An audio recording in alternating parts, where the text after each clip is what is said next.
மக்களே, நான் உங்கள் வீரா. நம்ம இன்னைக்கு மிளகா தோட்டத்துக்கு மருந்தடிக்க போகிறோம். பாருங்கள், வயர் எடுத்தாச்சு. அண்ணன் பின்னாடி இருக்கா. அவர் வந்து மிஷின் எடுத்துகிட்டு வருவாப்புல.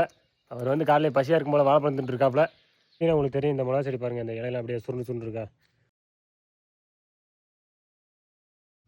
இது வந்து பார்த்தோம்னா ஃபஸ்ட்டு 1-2 செடியில் இருந்துச்சு. இப்போ அப்படியே நிறையா செடியில் பரவ ஆரம்பிச்சிருச்சு. எல்லா காட்டிலையும் பரவிடுச்சுன்னா அந்த மிளகாயெல்லாம் ரொம்ப அப்படியே சின்ன சின்ன மிளகா போயிடும், குட்டி குட்டியாக போயிடும். மிளகாயும் காய்க்காது, அப்படியே எல்லா செடியும் மண்டையை போட்டுரும், அப்படியே செத்து போயிடும்.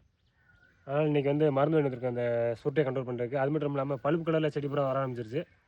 அதுக்கும் சேர்த்து எல்லாத்தையும் சேர்த்து மருந்து வாங்கிட்டு வந்திருக்கேன். மருந்து டானிக்கு எல்லாமே வாங்கிட்டு வந்திருக்கேன். புழுவன்ஸ்லாம் மேய்ச்சிட்டு இருக்குது, அதுக்கும் சேர்த்து அடிக்கிறது இன்றைக்கி மொத்தமாக வாங்கிட்டு வந்தாச்சு. இந்த பார்த்துங்க, ஃபுல்லாக இன்றைக்கி இந்த காடு மேலே அந்த பக்கம் ஒரு காடு இருக்குது. அது ரெண்டுக்கு இப்போ மருந்து அடிக்க போகிறேன். மருந்தை பார்க்கலாம் வாங்க. இது ஒரு பாக்கெட்டு, இது ஒரு மருந்து பார்த்துங்க. இதில் ஒரு 3 வாங்கிட்டு வந்திருக்கேன். இது ஒன்று, அப்புறம் ஒரு டானிக் 2 இருக்குது. இது ஒரு பூச்சி மருந்து, இது ஒரு பூச்சி மருந்து. எல்லாத்தையும் சேர்த்து வாங்கிட்டு வந்திருக்கேன். எல்லாத்தையும் கலக்கி இப்போ அடிக்க போகிறேன். இதே மிஷினை இதில் கனெக்ட் பண்ணி தான் அடிக்க போகிறேன். மற்றவங்களாம் டேங்க் வச்சு அடிப்பாங்க, அந்த முதுகில் போட்டு அடிக்கிறது. இது வந்து செடி வந்து ஹைட்டாக இருக்கனால அதில் அடிக்க முடியாது. அதனால் நம்ம இந்த மிஷினை தேர்ந்தெடுத்துருக்கோம். இது அடிக்கிறதுக்கு மேலே ஒரே இடத்துல இருந்து அப்படியே சுற்றி பரவலாக அடிச்சிடலாம். அதுனா உள்ள செடிக்குள்ளே பூரா போகணும், அதை அடிக்க முடியாது. இவ்வளோ நெஞ்சுக்கட்டுக்கு மேலே தூக்க முடியாது, அது மருந்து அடிக்காது. இதை வச்சு அடிக்க போகிறோம் நம்ம.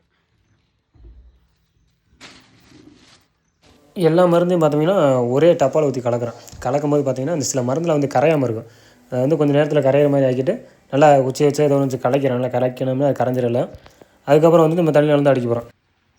இப்போ வந்து பார்த்திங்கன்னா நம்ம வந்து தண்ணி எடுத்துகிட்டு வந்து ஒரு அண்டாவோ ஒரு ட்ரம்மோ அதில் வச்சு ஊற்ற போகிறோம். தண்ணியை ஊற்றிட்டு தண்ணிக்கு ஏற்ற மாதிரி அந்த மருந்து நம்ம கலக்கி வச்சுருக்க முடியுங்களா, அந்த மருந்து எடுத்து அதில் ஊற்றி நாங்கள் கலைக்கிறதுக்கு ஒரு அண்டா கலக்கியிருக்கோம். அதில் ஒரு அண்டாவுக்கு ஒரு டப்பான்னு கணக்கு பண்ணி கலக்கியிருக்கோம். நீங்கள் அது தேவைக்கு ஏற்ற மாதிரி கலைக்க வேண்டியது. மிஷினை வந்து ஸ்டார்ட் பண்ணியாச்சு. ஸ்டார்ட் பண்ணிட்டு நம்ம நேராக போய் மருந்து அடிக்க போகிறோம்.